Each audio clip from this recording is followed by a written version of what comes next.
O presidente Lula disse que precisa eleger maioria no Senado ano que vem, senão esses caras vão avacalhar o STF, provavelmente se referindo à extrema-direita. Matheus.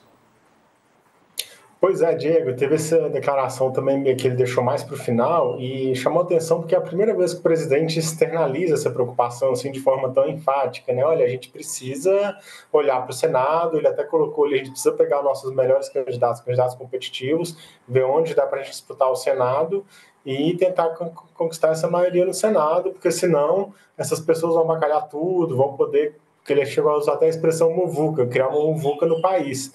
E é uma referência ali clara, né, à extrema-direita, sobretudo ali aquela ala mais radical do bolsonarismo, que está em um embate bem direto ali com o Supremo Tribunal Federal, com o Alexandre de Moraes, né, que a gente tem que lembrar que o Alexandre de Moraes é o que está conduzindo aí esse processo, né, essa ação penal contra o Bolsonaro e os aliados dele, é a principal figura no momento ali no Supremo, né, que tem gerado um incômodo com os bolsonaristas e com a extrema-direita. Então, assim, foi a primeira vez que ele externalizou esse recado claro e de forma bem aberta, bem direta, justamente no evento que é o evento de um dos principais aliados de esquerda desse governo, né? Pois é, o PSB, que é um dos principais aliados, né? O partido do vice-presidente. Desculpa, travou o sinal, Matheus, pode continuar. Não, era só reforçando isso mesmo, né? Que foi um discurso justamente numa claque ali, um partido aliado, eram todos apoiadores do Lula, e um discurso já olhando para o ano que vem, para todo mundo pensar, olha, né, nós que somos aqui à esquerda, temos que pensar nisso, temos que ficar de olho nisso. Ficou bem claro ali essa mensagem ao final. Sim, e o evento de hoje foi o evento que consolidou o prefeito do Recife, João Campos, empossado, né, como presidente do PSB. A chegada do João Campos à presidência do partido dá continuidade à trajetória da família Campos na legenda, né? O PSB já foi liderado pelo pai de João Campos, Eduardo Campos, que morreu num acidente aéreo em 2014, e também pelo bisavô dele, o ex-governador de Pernambuco, Miguel Arraes. E agora o João Campos, né, dessa família tradicional da política em Pernambuco e no Brasil, assume o comando, a presidência do PSB no lugar do Carlos Siqueira, o Matheus. Pois é, né? Ele veio muito, foi um ato também muito para marcar essa ideia de renovação do partido, né? Temos que lembrar que João Campos é uma liderança política bem jovem, né? Um dos mais jovens atualmente, assim, lideranças políticas nacionais, né? Enquanto prefeito do Recife, é um dos principais nomes que representa essa renovação na esquerda, e ele veio, fez o seu discurso também colocando muito isso, assim, somos, né? Vem representar a renovação, mas também sempre fazendo referência ao legado histórico dele, da família, aos valores históricos do partido, que ele fala que é importante preservar, os valores históricos das conquistas que foram feitas pela família dele, pela sigla. Então ele deixou muito claro isso, assim, olha, nós somos a renovação, mas a gente também tem que saber respeitar tudo o que já foi feito e tal. Ele fez uma deferência, sabe? Lembrando também, né, que o Carlos Sampaio, que era o agora antigo presidente do PSB, estava lá há muitos anos também no posto, já era um quadro mais antigo do PSB, né? Os outros que estavam até na mesa ali com eles, todos você percebe claramente, né? São quadros mais velhos mesmo do PSB. E o João Campos também fez um discurso falando de tentar atrair esses eleitores, essas pessoas que estão mais desiludidas com a política, de tentar, ele colocou, né, vamos buscar sair dos muros, ir para fora dos muros, buscar esses eleitores, vamos buscar ampliar esse eleitorado da esquerda, buscar ampliar a participação da esquerda no cenário político, né, conseguir eleger mais pessoas. No fim, ele terminou assim, um discurso muito nessa linha, né, de uma promessa de que o PSB possa crescer, possa ter um bom desempenho na próxima eleição. Matheus Coutinho, obrigado pelas informações. Matheus, bom fim de domingo para você em Brasília.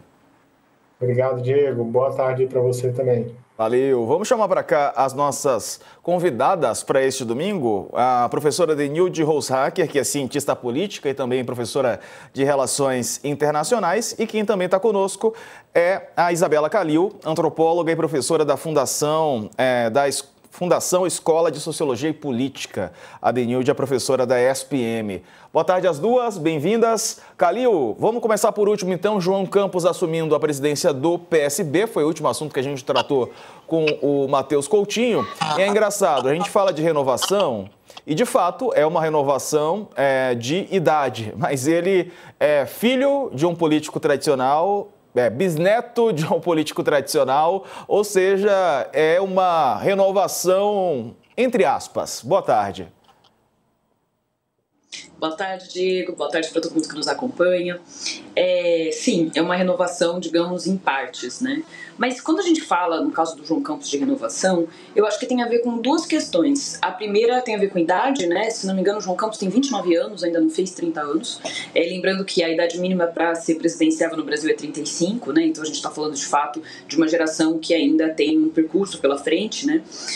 Mas, basicamente, tem uma questão que está relacionada à renovação, que ela não é só pela idade em si, e como você falou, tem toda essa questão de ser de uma família tradicional, né, de diferentes gerações, como são muitas famílias na política brasileira, né? Então esse também não é um caso isolado, isso é uma tônica, né?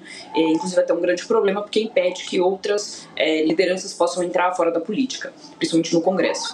Mas tem uma outra coisa que faz com que o João Campos seja apontado como essa cara, digamos, de renovação, que é a performance que o João Campos tem nas redes sociais, nas plataformas digitais. O João Campos, de fato, é um fenômeno do ponto de vista de comunicação digital.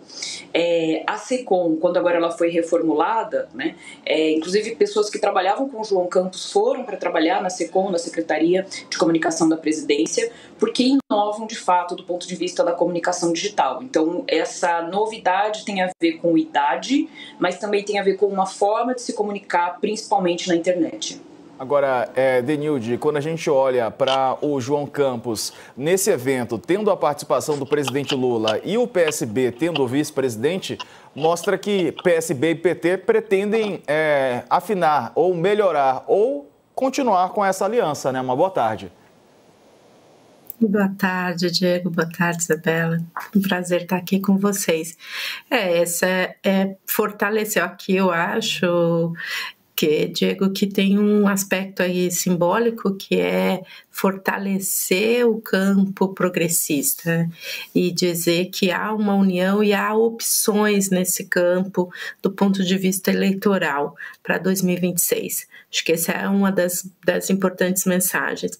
E ao associar um candidato e um prefeito que em ascensão, como a Isabela já colocou, que tem aí uma atração muito grande, é um prefeito popular, o presidente também está tentando se associar a esses grupos e falar com grupos que hoje têm sido cada vez mais difícil para a esquerda e para o campo progressista no mundo. Então aqui é já começar a estruturar o que vai ser a própria estratégia de campanha para 2026.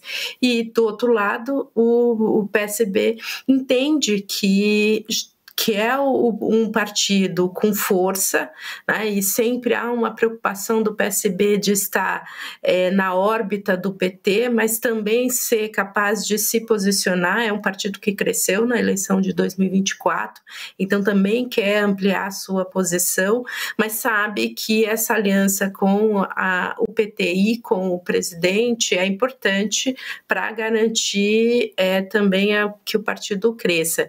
E a gente não pode esquecer que o vice-presidente Geraldo Alckmin está no PSB, então também reforça ainda mais a posição e a aliança entre os dois partidos e o quanto esses dois partidos vão caminhar juntos na próxima eleição. Calil, e a presença do presidente Lula destacando pontos que são cruciais para o governo nesse momento, né? Tem toda essa questão do IOF, o relacionamento com a Câmara. Ele disse que o presidente Hugo Mota, inclusive a nossa manchete principal fala sobre isso, ele pediu diálogo com o Congresso e elogiou o presidente da Câmara, Hugo Mota, tudo tentando azeitar as relações. E aí, falando primeiro sobre a Câmara, Calil. O Lula, na fala, do trechinho que a gente conseguiu ouvir, ele está falando basicamente de uma coisa que é do próprio governo, né? Quando ele diz assim, o governo precisa, parece até no final das contas que ele é externo, né, ao próprio governo e não é o chefe em exercício.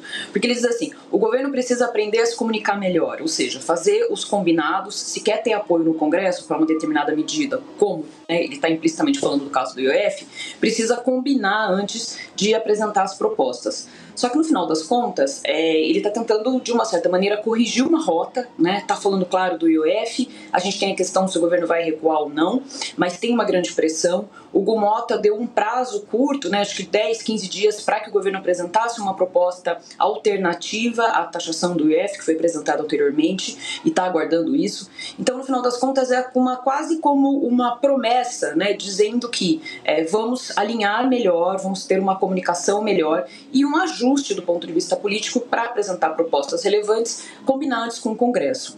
E o Lula sabe que precisa do Gumota por diferentes razões, além das questões de governabilidade, mas até pela questão da própria da anistia, né? Seja a partir de um projeto de lei, seja alguma mudança à Constituição. A gente está falando aí do caso de uma coisa relevante que tem a ver com a anistia, que pode eventualmente até se estender ao ex-presidente Jair Bolsonaro, entre outros temas de grande relevância, como o caso do orçamento público mesmo, de maneira geral. Então, eu acho que a bronca, digamos assim, é mais como um recado para dizer que no futuro o governo está mais disposto, enfim, a estabelecer uma relação de maior diálogo, principalmente em questões e matérias como no caso do IOF, que são matérias relevantes, né, e que poderiam ter sido melhor combinadas com o Congresso. Nilde, e o presidente Lula também se referiu à eleição do ano que vem, não à eleição presidencial em si, mas à eleição para o Senado. Curiosas as palavras dele. Ele disse que se a esquerda ou o campo progressista não eleger a maioria, esses caras vão avacalhar o STF, né? Se referindo à extrema-direita. E a gente sabe como o Senado tem uma posição importante em relação a até impeachment, né, de ministros do Supremo, Denilde.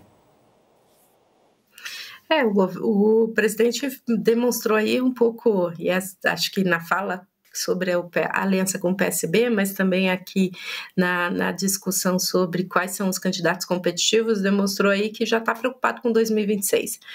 O foco já é entender como que vai ser o jogo e quais são os principais pontos que vão estar na disputa. O Senado é importante, não só pela capacidade de criar problemas e criar situações para um governo, mas também mostra que há uma preocupação do próprio e uma avaliação do governo de que é possível que tenha um avanço da direita no Senado. E aqui, se a gente olha para 2020, para a eleição de 24, em que em alguns setores, em alguns estados, o avanço da direita foi bastante predominante, então mostra que a preocupação em como fazer e quais os principais pontos que o governo vai ter que lidar se tiver.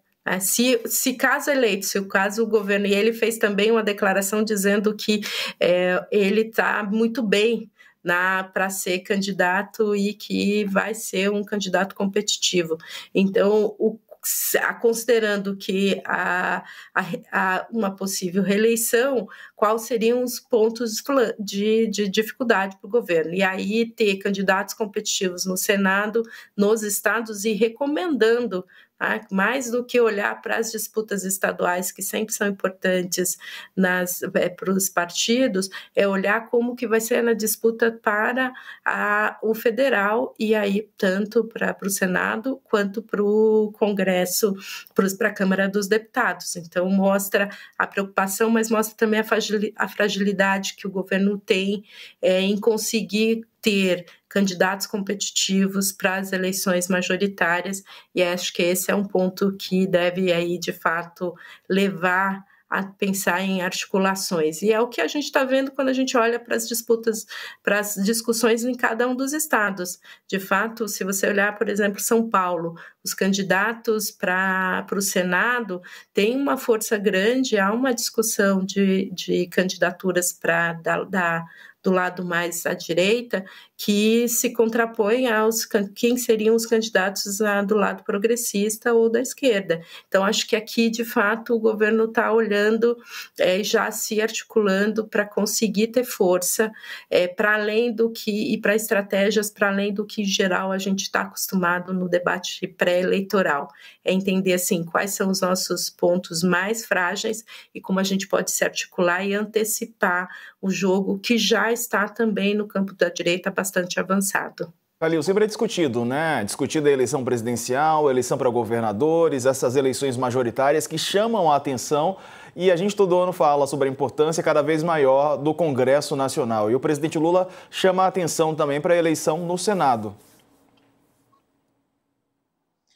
Como eu concordo com o quadro que a professora Denilde trouxe, eu acho que faz todo sentido de pensar a importância, né, do Senado, e no final das contas tem uma coisa que eu acho que vale a gente também notar, né, a gente está falando de 81 cadeiras, né, 3 por unidades da federação, então, ou seja, as questões que, por exemplo, exigem maioria na casa, no Senado, você tem um número menor de pessoas que os 513 da Câmara dos Deputados, então, ou seja, o Senado ele tem um peso maior, tanto porque numericamente, né, um voto pode significar mais, ele tem maior peso, quanto também pelas questões que às vezes são exclusivas do Senado, como no caso de votação de uma dos ministros da Suprema Corte. Vale lembrar, como a própria professora Denilde trouxe, que essa é uma das questões, uma das promessas da extrema-direita, que é pautar impeachment dos ministros da Suprema Corte. Eu não tenho dúvida que se tiver maioria no Senado, eles vão fazer isso, e em 2026... também vale lembrar que a gente está falando da renovação de 2/3 da casa, né? Então, ou seja, a gente vai ter uma renovação ampla